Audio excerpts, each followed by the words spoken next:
Hello students,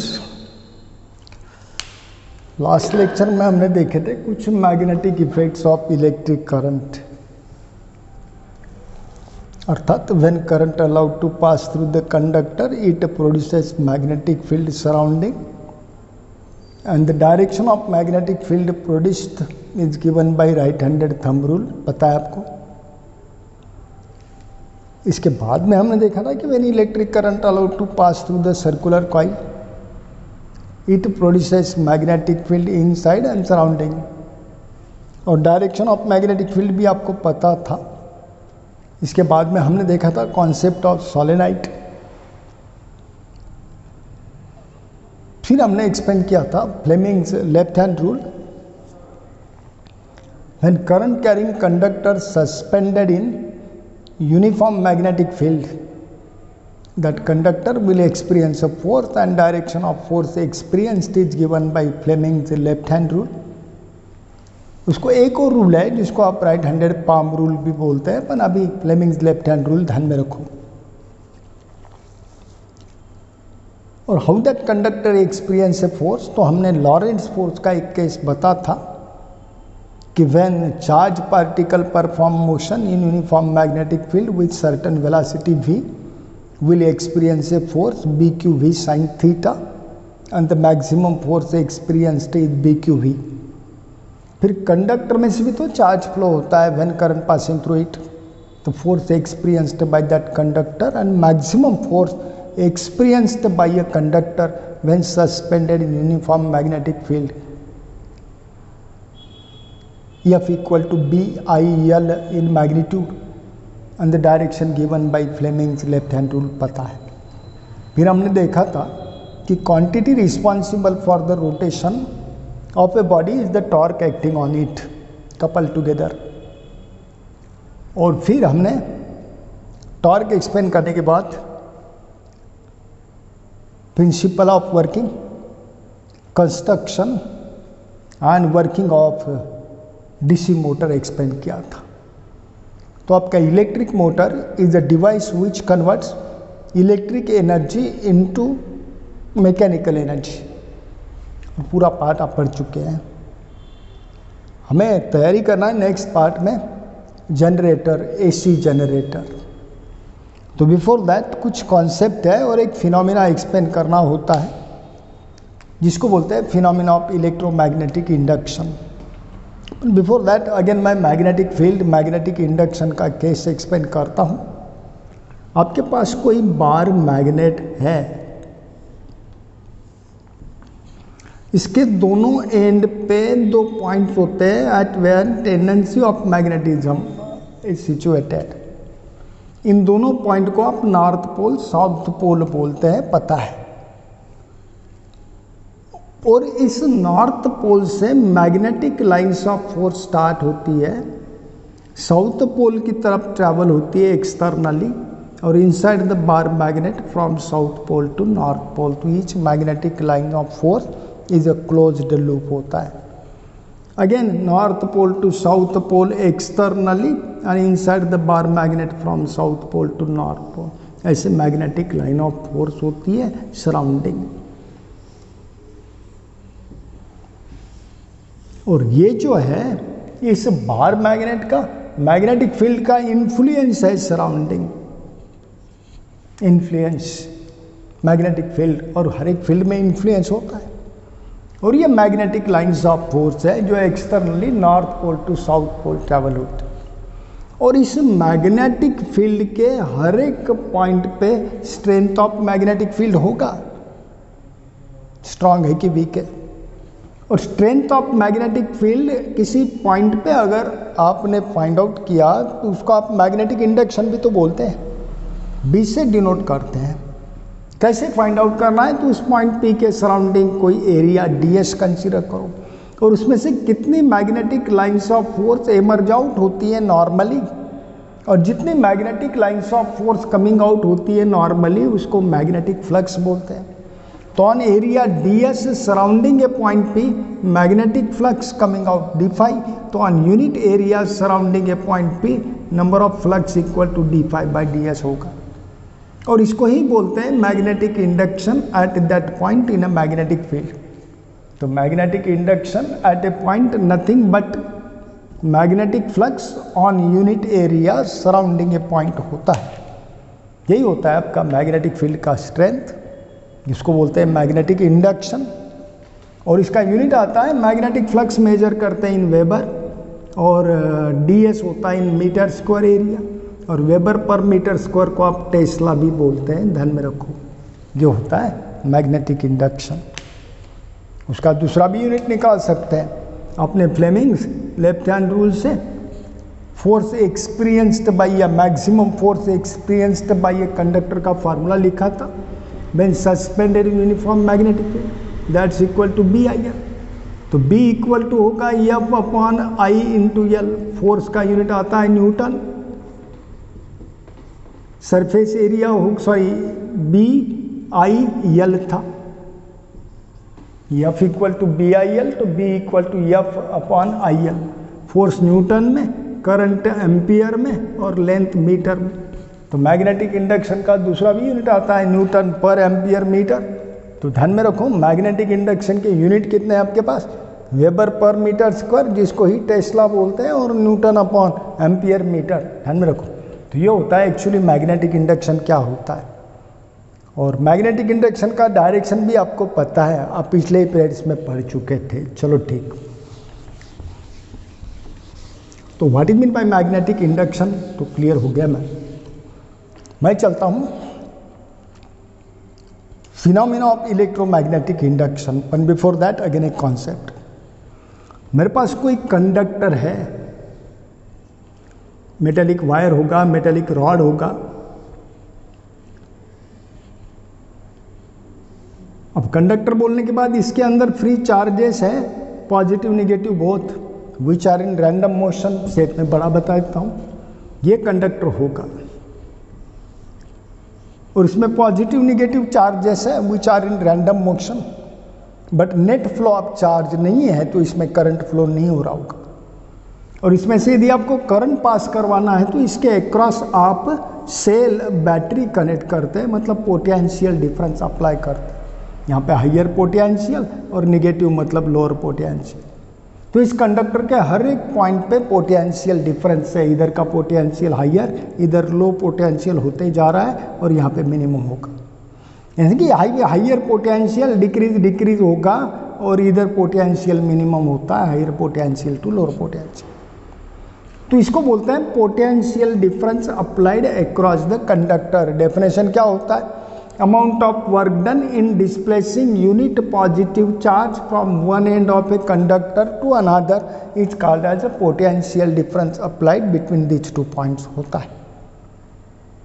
unit positive charge एक positive terminal of a cell to the negative terminal आप पास करवाना है थ्रू द कंडक्टर, अर्थात externally.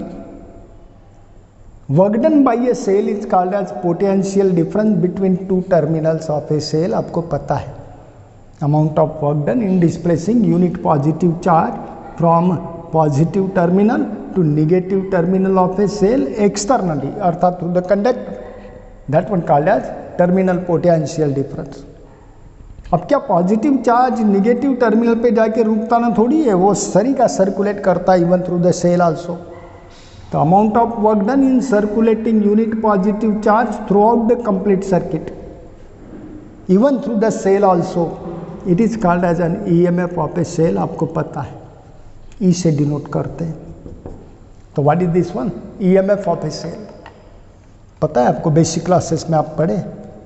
Amount of work done in circulating unit positive charge throughout the complete circuit even through the cell also. मतलब जब EMF apply करते हैं तो पॉजिटिव चार्ज आपका सर्कुलेट होता है, और जब positive charge higher potential to lower potential और थ्रू द सेल पास हो रहा है तो इलेक्ट्रॉन आपके अपोजिट डायरेक्शन में नेगेटिव चार्ज फ्लो होगा, नेट फ्लो ऑफ चार्ज होता है, तो करंट फ्लो होता है। इसका मतलब किसी कंडक्टर से, किसी सर्किट से अगर आपको करंट पास करवाना है तो आप उसके अक्रॉस ईएमएफ अप्लाई करते हैं, सेल कनेक्ट करते हैं। हर एक सेल के पास ईएमएफ होता है, लेकिन ये भी होता है work done in circulating unit positive charge throughout the complete circuit. ध्यान में रखो, यानी कि जहाँ पे किसी सिस्टम के अक्रॉस, कंडक्टर के अक्रॉस, सर्किट के अक्रॉस सेल कनेक्टेड है, बैटरी कनेक्टेड है, मतलब source of electric energy connected है, इसका ही मतलब ईएमएफ अप्लाई करना होता है। सेल के पास ईएमएफ होता है, तो ईएमएफ अप्लाई करे बगैर करंट फ्लो नहीं होता है, ये ध्यान में रखो। गुड,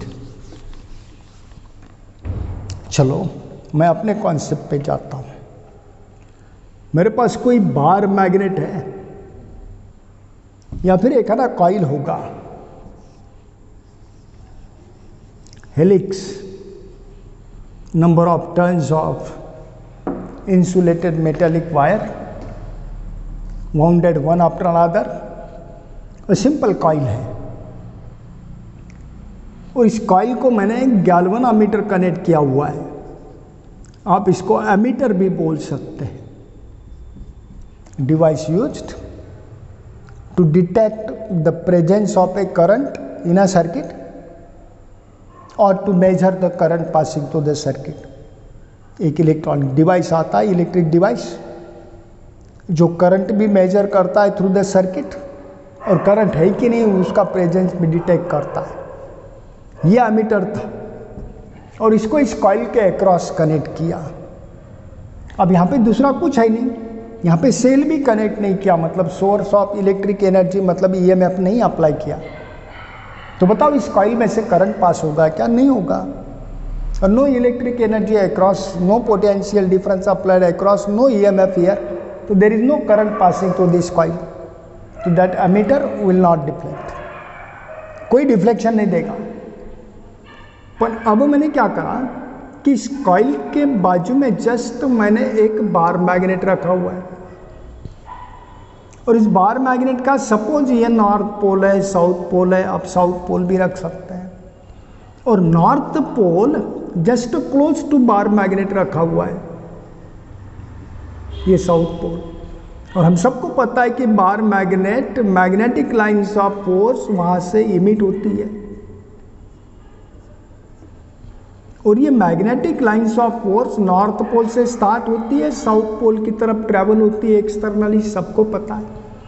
और इनफाइनेटली मैंने मैग्नेटिक लाइंस ऑफ फोर्स थी वो काय में से पास हो रही है, नॉर्थ पोल से वो प्रोड्यूस होती है, साउथ पोल की तरफ ट्रैवल होती है externally, etch magnetic line of force ऐसे ही जा रही होगी, ध्यान में आया ही होगा। पर ये मैग्नेटिक लाइन ऑफ फोर्स इस कॉइल को क्रॉस करके जा रही है। सपोज मैंने यहां पे मैग्नेटिक फ्लक्स मेजर किया 1 2 3 4 5 6 7 8 9, सपोज 500 फ्लक्स है। कितनी मैग्नेटिक लाइंस ऑफ फोर्स है? 500। और इन्हीं मैग्नेटिक लाइंस ऑफ फोर्स को एक पर्टिकुलर कंडीशन में आप फ्लक्स बोलते हैं, समझाना। तो इस मैग्नेट, बार मैग्नेट, उसका north pole magnetic lines of force emit करता है, और उसके ही जस्ट बाजू में मैंने कोई कॉइल रखा हुआ है, और ये मैग्नेटिक फ्लक्स इस कॉइल में से पास होती है, समझा। और अभी कितनी फ्लक्स इस कॉइल को क्रॉस कर रही है? 500। दोनों भी रेस्ट में है, और जब दोनों भी रेस्ट में है तो with respect to time, time तो सरी का बढ़ता है, magnetic flux related to that coil equal to 500 always. दोनों रेस्ट में, अभी भी इतनी ही है, थोड़ी देर के बाद में भी 500 होगी, थोड़ी देर के बाद में भी 500। तो there is no change in magnetic flux related to this coil. समझ में आया? फ्लक्स कौन इमिट कर रहा है? बार मैग्नेट, और उनको नॉर्थ पोल से इमिट होके साउथ पोल की तरफ जाना है, पर बीच में आपने कॉइल रखा तो ये कॉइल को क्रॉस करके जाती है। तो magnetic flux crossing the coil बोलो, या magnetic flux related to coil equal to 500 है फॉर एग्जाम्पल। दोनों भी अगर रेस्ट में है तो magnetic flux related to coil that's equal to 500 constant होगा विथ रिस्पेक्ट टू टाइम, समझा। अब मैंने क्या करा कि ये बार मैग्नेट को डिस्प्लेस करा away from the coil slowly just. तो फ्लक्स रिलेटेड टू कॉइल अभी तो 500 थी, और जैसे जैसे दूर जाएगा तो flux related to coil goes on decreasing. पहले सेकंड में 400 होंगी, बाद में 300, बाद में 200, बाद में 100, क्योंकि ये दूर दूर जा रहा है। तो फ्लक्स रिलेटेड टू कॉइल उसको क्रॉस कर, भाई देखिए पहले 500 फ्लक्स इस कॉइल को क्रॉस कर रही, अब ये बार मैग्नेट दूर जा रहा है तो फ्लक्स रिलेटेड टू कॉइल 500, 400, 300, 200, 100 कम कम होते जाएंगे।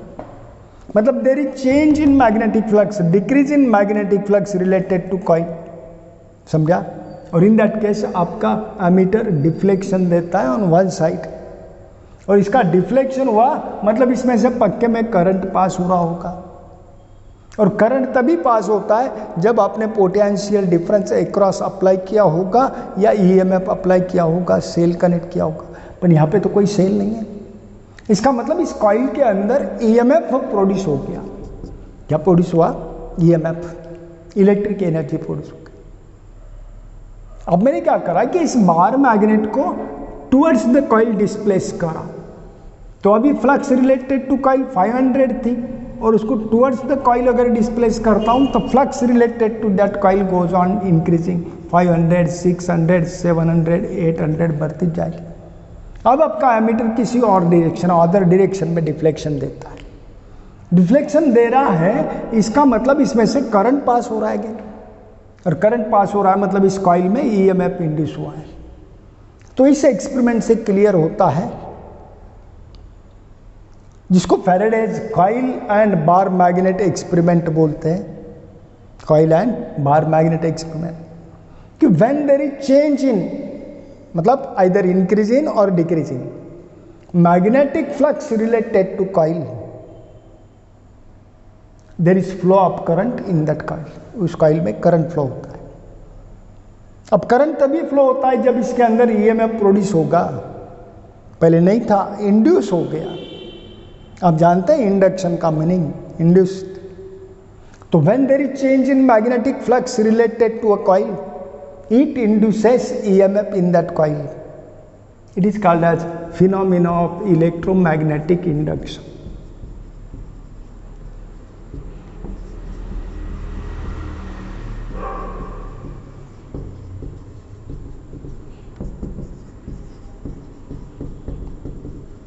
शॉर्ट में बोलते हैं phenomena of EMI, electromagnetic induction. अब रही बात, मैंने यहाँ पे बार मैग्नेट को डिस्प्लेस किया अवे और टुवर्ड्स। अब बार मैग्नेट को रेस्ट में रखो, कॉइल को डिस्प्लेस करो अवे और टुवर्ड्स द बार मैग्नेट, फिर भी flux related to that coil increase और डिक्रीज होगा।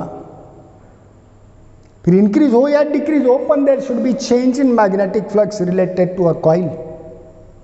In that case, it induces EMF in that coil. समझा? It is called as phenomena of electromagnetic induction. तो मैंने बोला what is phenomena of electromagnetic induction? When there is change in magnetic flux, सबके ध्यान में आया होगा। When there is change in magnetic flux related to a coil, it induces EMF in that coil. It is called as phenomena of electromagnetic induction. It is called as phenomena of electromagnetic induction. Clear? अब EMF induce हो गया तो वो आपका induced EMF हो गया, और EMF induce हुआ तो इसमें करंट भी तो फ्लो होता है through that coil, that one called as induced current. ध्यान में होगा फिनोमेना ऑफ इलेक्ट्रोमैग्नेटिक इंडक्शन। हमें जनरेटर पे जाना है, और इसी जनरेटर पे जाना है तो थोड़ा डायरेक्शन वगैरह ऑफ ईएमएफ इंड्यूस भी सोचना पड़ता है। आपके स्टेट बोर्ड के केस में नहीं होगा, पर एनसीईआरटी और फाउंडेशन के केस में ये बातें देखने को मिलती है, स्पेशली फाउंडेशन केस में। बाकी हायर स्टडी में तो है ही।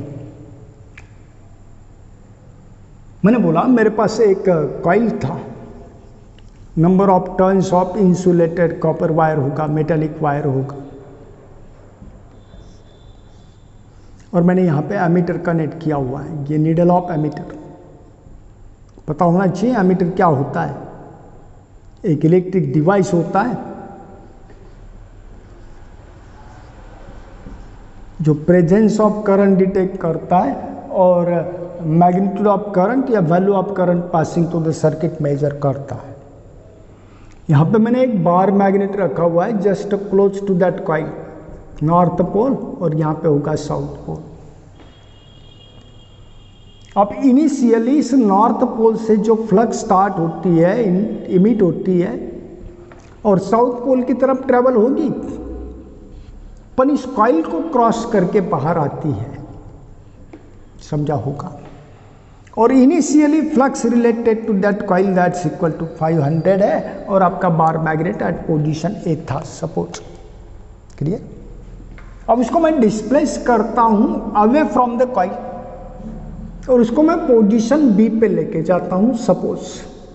यहां पे नॉर्थ पोल आया, साउथ, और ये पोजीशन बी होगी। अब ये bar magnet displaced away from the coil है, तो flux related to coil goes on decreasing. ध्यान में आया होगा, ये कॉइल है, ये बार मैग्नेट था और उसकी फ्लक्स आ रही है कॉइल से क्रॉस करके ऐसे निकल के साउथ पोल की तरफ जाएगी।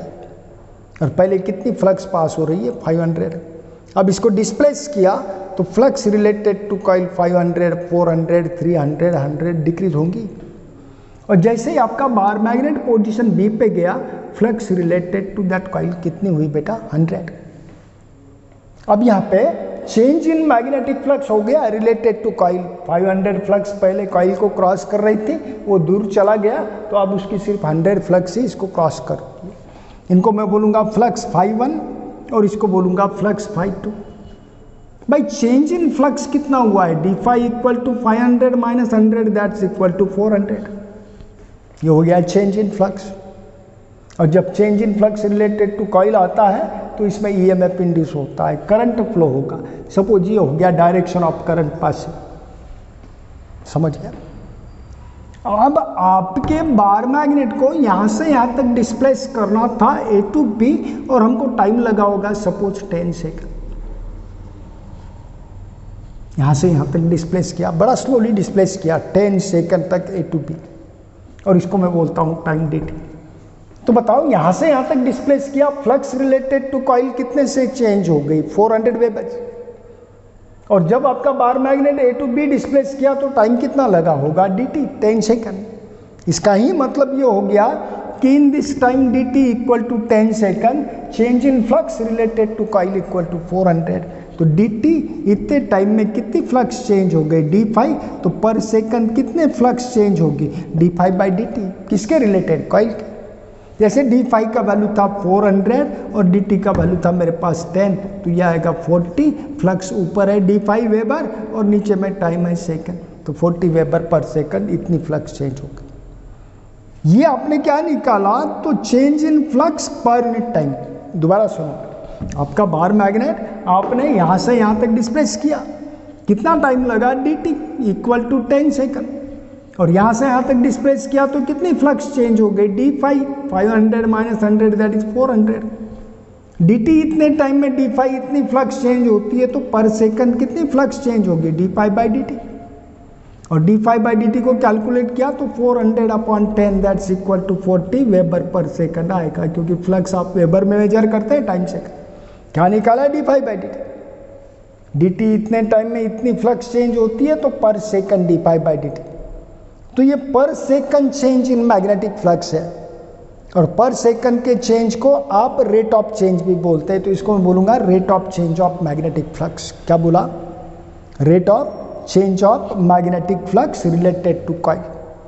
भाई बार मैग्नेट डिस्प्लेस करा, फ्लक्स रिलेटेड टू कॉइल तो चेंज होना ही है, डिक्रीज हो रही है।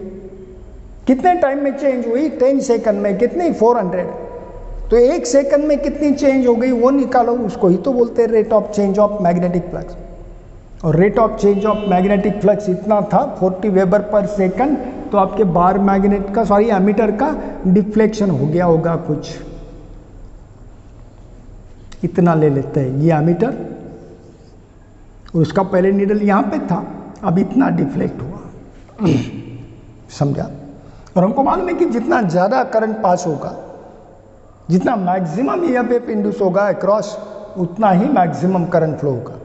और जितना ज़्यादा करंट फ्लो होता है उतना ही एमीटर का मैक्सिमम डिफ्लेक्शन होगा। क्लियर? गुड। अब देखिएगा, पहले केस में आपके बार मैग्नेट को यहाँ से यहाँ तक जाना था, टाइम कितना लगा 10 सेकंड, फ्लक्स कितने से चेंज हुई थी आपकी 400, और rate of change of magnetic flux निकाला तो कितना आया था बेटा, d∅/dt = 40 वेबर पर सेकंड, इतना डिफ्लेक्शन मिला था। अब क्या करा मैंने, बार मैग्नेट वहाँ से वहाँ तक डिस्प्लेस करा, पर इसको जो टाइम dt लगा वो 10 सेकंड नहीं लगाया मैंने, उसको 2 सेकंड में लेके गया, बड़ा फास्ट लेके गया। तो अब हमको बताओ, टाइम dt = 2 सेकंड था और चेंज इन फ्लक्स वहाँ से वहाँ तक ही था A to B, तो वही होगा 500 to 400, सॉरी 100 मतलब 400। तो dt इतने टाइम में कितनी फ्लक्स चेंज हो गई d∅, तो पर सेकंड कितनी फ्लक्स चेंज होगी d∅/dt। d∅ का वैल्यू था 400 और dt का वैल्यू था 2 second, 400/2 that's equal to 200 weber per second आ रहा है। क्या निकाला आपने, rate of change of magnetic flux related to coil in second case.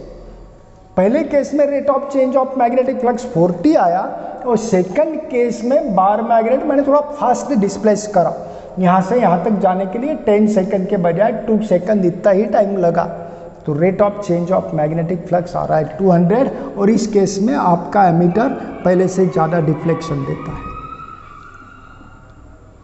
इसका मतलब भाई related to coil when there is change in magnetic flux related to a coil EMF induce होना ही है,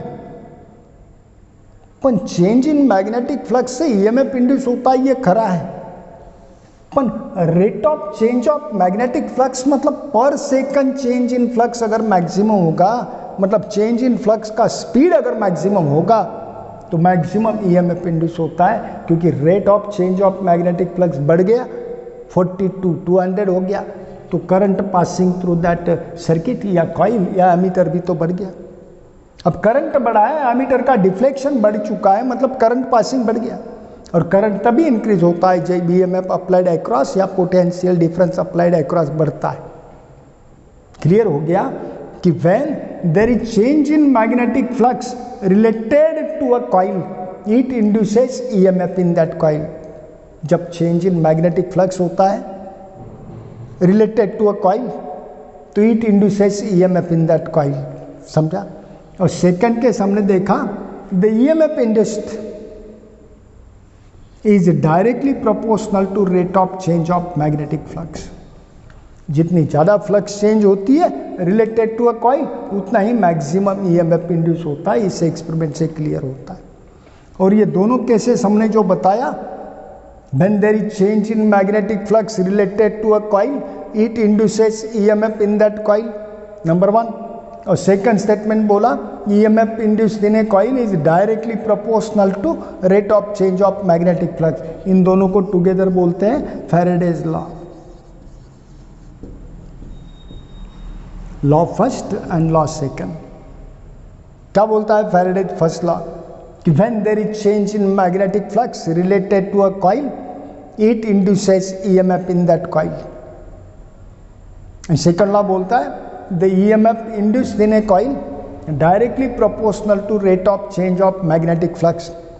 मतलब चेंज इन मैग्नेटिक फ्लक्स पर second कम होगा तो कम ईएमएफ इंड्यूस होता है, और चेंज इन मैग्नेटिक फ्लक्स पर सेकंड अगर बढ़ता है तो ईएमएफ इंड्यूस का उसका वैल्यू मैग्नीट्यूड भी बढ़ता है। ये होता है आपका फिनोमिना ऑफ इलेक्ट्रोमैग्नेटिक इंडक्शन, थोड़ा ध्यान रखो। सेकंड केस जिसको हम लेंस लॉ बोलते हैं, लेंजेस लॉ। क्या स्टेटमेंट आता है शॉर्ट में देख लेते हैं कि मेरे पास कोई कॉइल है, सर्कुलर कॉइल होगा,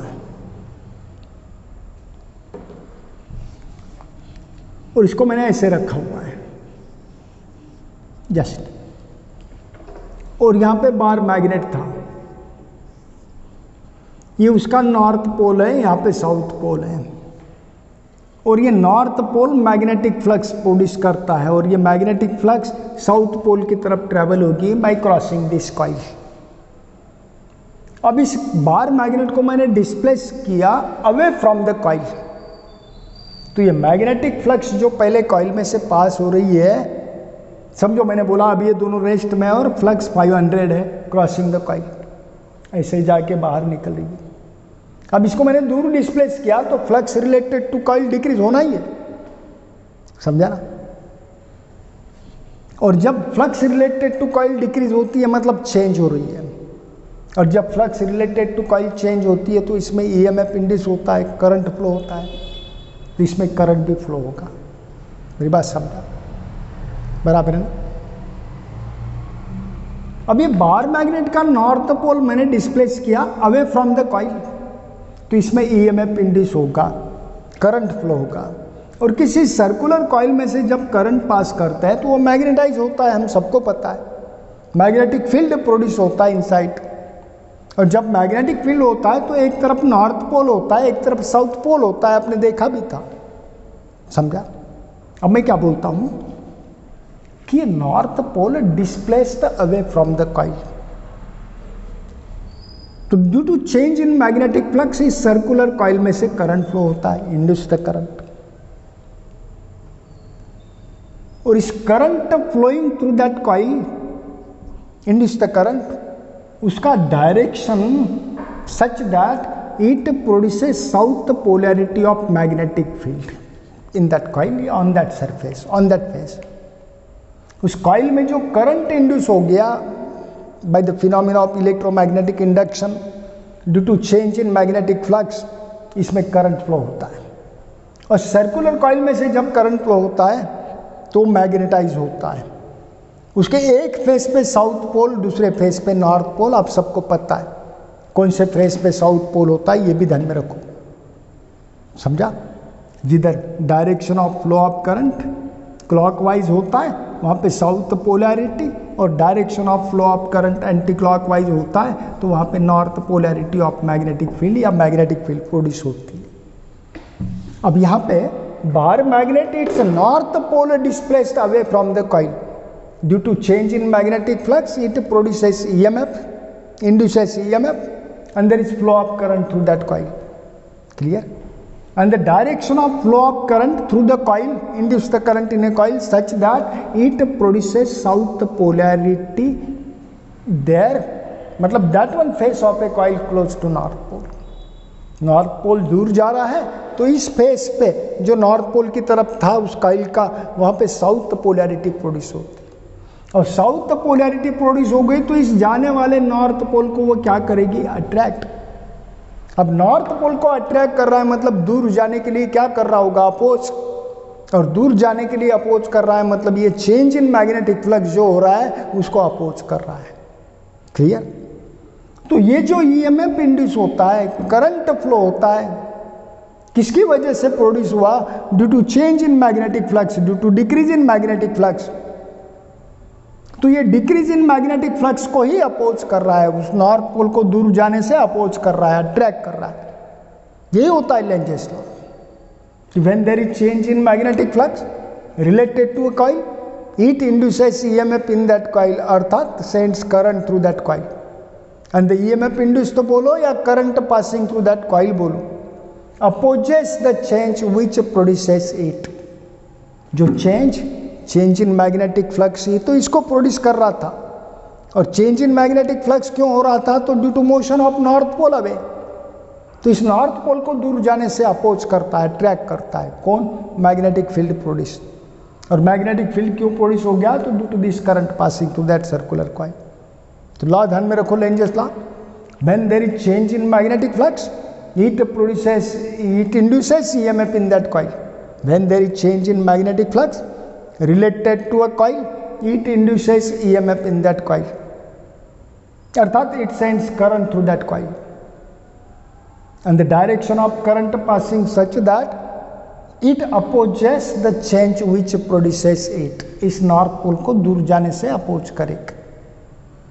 अब रही बात, वही सर्कुलर कॉइल है और यहाँ पे ये बार मैग्नेट था, यही नॉर्थ पोल है, ये magnetic flux related to that coil है ही। सपोज 400 है, 500 है। अब मैंने इस नॉर्थ पोल को, स्टेशनरी कॉइल है, and that north pole of a bar magnet displaced towards the coil. किधर डिस्प्लेस कर रहा हूँ, और bar magnet if displaced towards the coil, flux related to that coil increase होगा। तो flux related to that coil 500, 600, 700, 800 increase होते जाती। And due to increase in magnetic flux, मतलब change in magnetic flux related to that coil, it induces EMF in that coil. क्या induce होगा? EMF. और जब इसमें ईएमएफ इंड्यूस होता है बाय फैराडेज लॉ, तो इसमें करंट भी तो फ्लो होगा। और ये जो करंट फ्लो होगा, इसका डायरेक्शन कैसे होगा? तो ये यहाँ पे नॉर्थ पोलैरिटी प्रोड्यूस करेगा। क्या प्रोड्यूस करेगा? North polarity. मतलब इसका डायरेक्शन यहाँ पे देखा तो एंटी क्लॉकवाइज होगा ऑन द नियर फेस। भाई मैंने north pole of a bar magnet displace किया हुआ है towards the coil, therefore change in flux हुआ है, फ्लक्स इंक्रीज हुई है रिलेटेड टू कॉइल, और देयरफॉर ईएमएफ इंड्यूस होके करंट फ्लो हो रहा है थ्रू दैट कॉइल, और ड्यू टू करंट यहाँ पे मैग्नेटिक फील्ड प्रोड्यूस हो गया, वो सर्कुलर कॉइल मैग्नेटाइज हो गया। और ये जो सरफेस है, ये जो फेस है कॉइल का, नियर फेस बोलते हैं, टुवर्ड्स द नॉर्थ पोल, वहाँ पे नॉर्थ पोल ही प्रोड्यूस हो गया। अब ये नॉर्थ पोल इस नॉर्थ पोल को अट्रैक्ट करेगा कि रिपेल करेगा? रिपेल करेगा, मतलब उसको नज़दीक आने से अपोज कर रहा है, मतलब इंक्रीज इन मैग्नेटिक फ्लक्स को अपोज कर रहा है। तो due to increase in magnetic flux ही तो करंट प्रोड्यूस हुआ, और यही करंट ऐसा मैग्नेटिक फील्ड प्रोड्यूस करता है कि इंक्रीज इन मैग्नेटिक फ्लक्स को अपोज करता है। इसलिए मैंने बोला when there is change in magnetic flux related to a coil, it induces EMF in that coil, that is sends current through that coil, and that current induced current flowing in direction such that it opposes the change which produces it। ये होता है आपका Lenz's law और ये Faraday's law. तो मैंने अभी according to Faraday's law बोला, Faraday's first law, when there is change in magnetic flux related to a coil, it induces EMF in that coil, and the EMF induced in a coil is directly proportional to rate of change of magnetic flux। बोला था E equal to some constant of proportionality into d phi by dt लिख सकते हैं, पर induce the EMF या current flowing, induce the current and change in magnetic flux opposite होता है। ये induced EMF change in magnetic flux को oppose करता है, देयरफॉर मैंने नेगेटिव साइन लगाना होगा। तो इस केस में negative sign indicates that EMF induced opposes the change या चेंज इन मैग्नेटिक फ्लक्स बोल, एंड देयरफॉर नेगेटिव साइन। अब अगर ऐसा यूनिट में जाते हैं इनके यूनिट्स के लिए, तो के का वैल्यू न्यूमेरिकली 1 लोगे, एंड देयरफॉर लिखते हैं E इक्वल टू -d5/dt, और ये होता है एक्सप्रेशन या formula to find EMF induced. ध्यान में आ गया? तो फार्मूला ध्यान में रखो, E इक्वल टू -d5/dt। और इस केस के रिलेटेड ये जो फिनोमेना ऑफ इलेक्ट्रोमैग्नेटिक इंडक्शन था, इसी फिनोमेना पे एक डिवाइस आप कंस्ट्रक्ट करते हैं, that one your AC generator और जनरेटर। तो स्टूडेंट्स कल के पीरियड में हम पढ़ते हैं एसी जनरेटर, पढ़ाई करो, पहले से शुरू से सभी लेक्चर देखो। All the best.